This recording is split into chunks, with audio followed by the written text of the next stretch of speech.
লবণযুক্ত চামড়ার দর সরকার বেঁধে দিলেও জানা নেই কাঁচা চামড়ার দর। ফলে বরাবরের মতো এবারও বড় লোকসান গুনছেন মৌসুমি ব্যবসায়ীরা। গেল দিন যে চামড়া 700 থেকে 800 টাকায় বিক্রি হয়েছে, রোববার তা বিক্রি হচ্ছে 500 থেকে 600 টাকায়। ব্যবসায়ীরা বলছেন, বেঁধে দিলেই কাঁচা পণ্যের দর ধরে রাখা যায় না। তাদের মত, সরকারের বেঁধে দেয়া দর বাস্তবসম্মত নয়। বিস্তারিত রিয়াদ শেজানের প্রতিবেদনে। কেসারেন শেকড় থেকে শিখরে।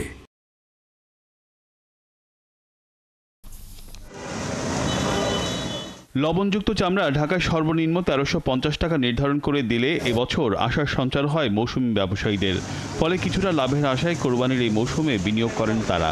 প্রতিটি মাঝারি আকারের চামড়ায় 7 থেকে 8 কেজি লবণ, বড় আকারের চামড়ায় 12 থেকে 14 কেজি লবণ সহ আনুষঙ্গিক খরচ বাদ দিলে এবছর কাঁচা চামড়ার দর হওয়ার কথা ছিল সর্বনিম্ন 1000 টাকা।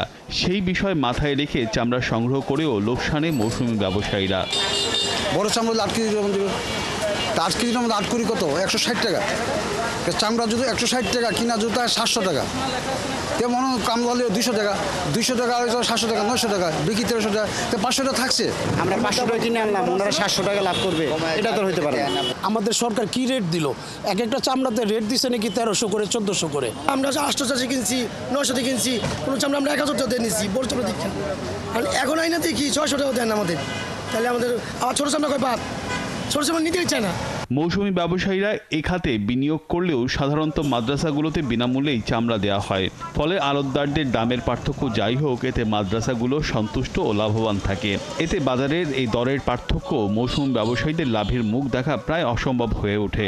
আমরা যে মাদ্রাসা মালগুলো কিনতেছি, এগুলো তো আমাদের কোনো প্রবলেম হচ্ছে না, এগুলোতে কোনো প্রবলেম হচ্ছে না। ওনারা সবসময় মাল দেয়, ওনারা জানে। কাল 800 বেচছি, আজকে 550 বেচছি স্যার। এদিকে সরকারের বেঁধে দেওয়া দর কোনোভাবেই বাজারের সাথে সামঞ্জস্য নয় দাবি কাঁচা চামড়ার আড়তদারদের।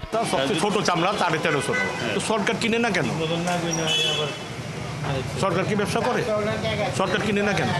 400 টাকা খরচ আছে এক একটা মালে, বাদ পড়ে যাবে 20 থেকে 20%, নিম্ন 20, উপরে 25। অথচ সরকারের এই বেঁধে দেওয়া দর আড়তদার, ট্যানার সহ বিভিন্ন পক্ষের সাথে বৈঠকের মাধ্যমে নির্ধারণ করা। তারপরেও কেন এই দুরবস্থা প্রশ্ন ছিল আড়তদার সমিতির কাছে। আমাদের সাথে তো সিদ্ধান্তই যায়নি যে কী চামড়া রেটটা হবে, আমাদের তো বলেনি, শুধু আমাদের নিয়ে গেছে, কথাবার্তা বলছে, যার যার মতামত দিতে বলছে, আমরা মতামত দিয়ে আসছি। আমি বলছি, বাংলার 64টা ডিস্ট্রিক্টের চামড়া 64 ধরনের হয়, এটা বিভিন্ন কোয়ালিটি হয়, এগুলোর মধ্যে এখন মৌসুমি ব্যবসায়ী তো বুঝে না। ঈদের প্রথম দিনে পোস্তার আড়তগুলোতে কাঁচা চামড়া সংগ্রহ হয়েছে প্রায় 70,000 পশুর। গেলবার এই সংখ্যা ছিল 90,000। ব্যবসায়ীরা বলছেন, এবার সম্ভবত 20% চামড়া কম সংগ্রহ হতে পারে। রিয়াজ শেজান, 71, ঢাকা।